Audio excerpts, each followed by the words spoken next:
እንዴ ለሰው የምንሰጠውን ክብር እንኳን ለእግዚአብሔር መስጠት ይክበደል እንዴ? ለሰው እንደምንጨነቀው ለእግዚአብሔር ማሰብ ይጭነቀን?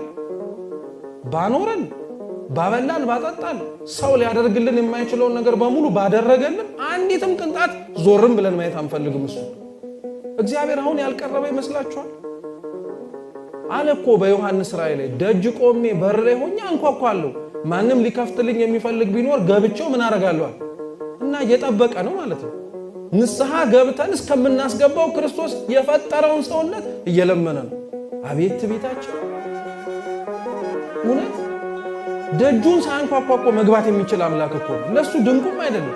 የተዘጋ ደጅ ውስጥ አይደል እንዴ ገብቶ ሰላም ለእናንተ ይሁን ያለው? የኛን ደጅ መክፈት ለምን የከበደው ይመስላችኋል?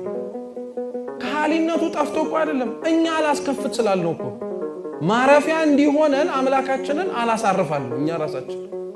እሱ ራሱ እኮ እኛን ለማግኘት እንዴት እንደሚደክም የማይገባበት ቋጥኝ የለም።